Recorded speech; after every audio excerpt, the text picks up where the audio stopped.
Hello students, आज हम लोग चैप्टर 1 विद्युत क्षेत्र एवं आवेश को ही आगे बढ़ाएंगे।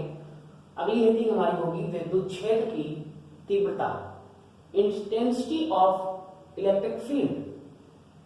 तो इंटेंसिटी ऑफ इलेक्ट्रिक फील्ड है क्या? अकॉर्डिंग टू द डेफिनेशन कह रहा है विद्युत क्षेत्र के किसी बिंदु पर रखे परीक्षण आवेश पर लगने वाले वैद्युत बल तथा परीक्षण आवेश के अनुपात को उस बिंदु पर वैद्युत क्षेत्र की तीव्रता कहते हैं। यदि परीक्षण आवेश Q0 पर लगने वाला वैद्युत बल वेक्टर F हो तो वैद्युत क्षेत्र की तीव्रता vector E equal to vector F upon Q0 होगी। कैसे? अगर कोई आवेश रखा है और उसकी कहीं कोई विद्युत क्षेत्र की सीमा होगी, सीमा पर ही जो है कहीं बीच में ही कोई अगर बिंदु P है उस पर एक आवेश रख दिया जाए। कैसा आवेश? परीक्षण आवेश Q।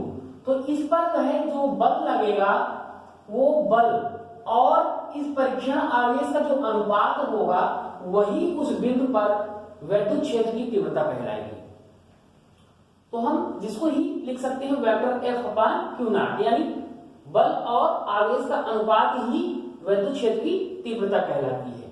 वेक्टर F है, बल हमेशा सदिश राशि है इसलिए वेक्टर लग जाएगा। तीव्रता की भी दिशा होती है इसलिए विद्युत क्षेत्र की तीव्रता वेक्टर की कैसी राशि है? सदिश राशि है। और इसकी दिशा वैद्युत क्षेत्र में उस बिंदु पर रखे धन आवेश पर लगने वाले बल की दिशा के अनुरूप होती है। यानी जिस अगर धन आवेश होगा तो धन आवेश की ओर होगा, अगर ऋण आवेश होगा तो बाहर की ओर होगा। तो ये तो रहा है विद्युत क्षेत्र की तीव्रता। आगे हम लोग इसी का डेरिवेशन करेंगे हम लोग, तो इसको नोट कर लीजिए।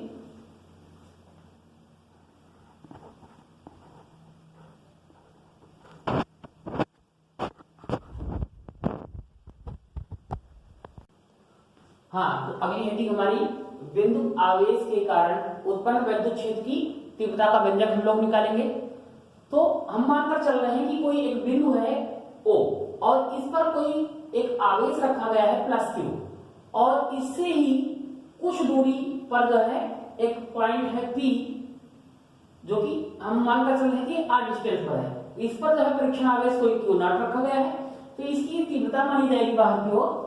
तो कह रहा है कि यहां पर जो है कह रहा कि माना कोई धन आवेश Q एक ऐसे माध्यम में बिंदु O पर रखा है तो कूलाम के नियम से क्या होगा?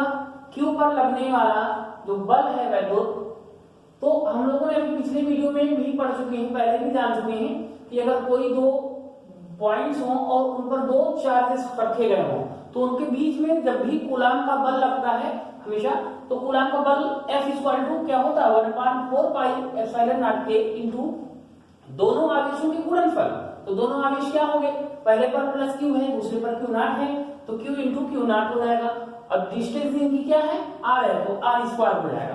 तो इसको हम ये जो है कर सकते हैं। इसको हालांकि इस डेरिवेशन को हम लोग दो तरीके से कर सकते हैं। तो हम लोग जो है यहाँ पर एक ही मेथड अभी लगाएंगे। तो यहाँ पर हमने क्या किया, ये जो हमने फार्मूला लिख लिया, अब F वैसे ही रखेंगे, Q0 को हमने डिवाइड कर दिया इस साइड में, तो बचेगा क्या हमारे पास? 1/4 पाई एप्सिलॉन नॉट के और Q अपान R स्क्वायर बचा।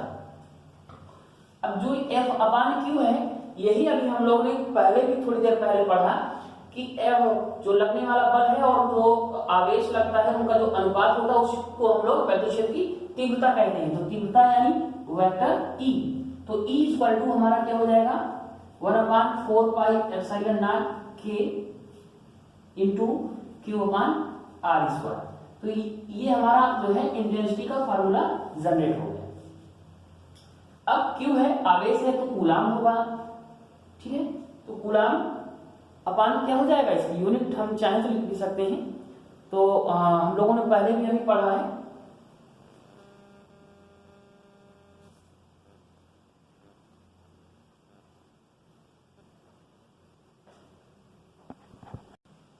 हाँ, तो यहाँ पर हम लोग जो है अभी पिछले भी सूत्र में पढ़े थे E इक्वल टू हमारा फॉर्मूला आया था F अपान क्यू नॉट, तो हम इसी से यूनिट बनाएंगे।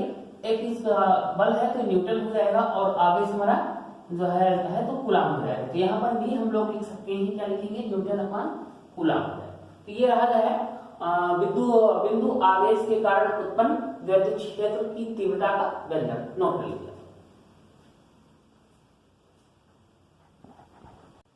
हाँ, तो अब इसी के साथ लगे हैं तो हम लोग एक न्यूमेरिकल भी कर लेते हैं। प्रश्न है हमारा 100 माइक्रोकूलाम आवेश से 1 एंगस्ट्रॉम दूरी पर विद्युत क्षेत्र की तीव्रता ज्ञात कीजिए।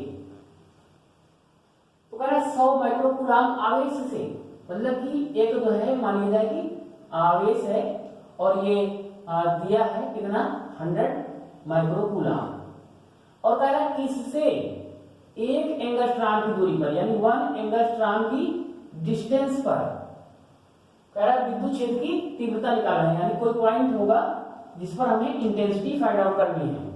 तो तीव्रता का व्यंजक पहले हम लोग जो है लिखेंगे सॉल्व।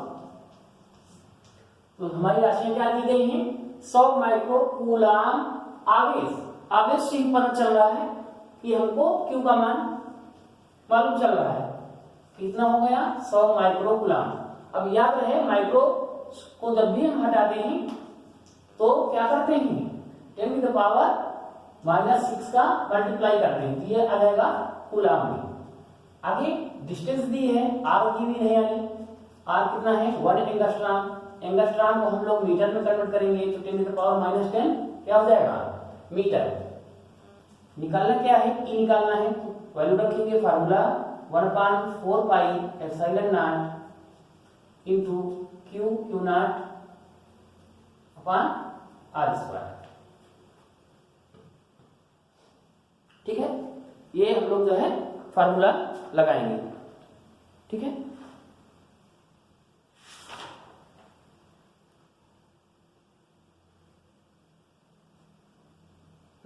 तो यहां पर हमारा जो है Q सॉरी यहां पर जो है Q अपान R स्क्वायर लिखेगा, फार्मूले में आया था।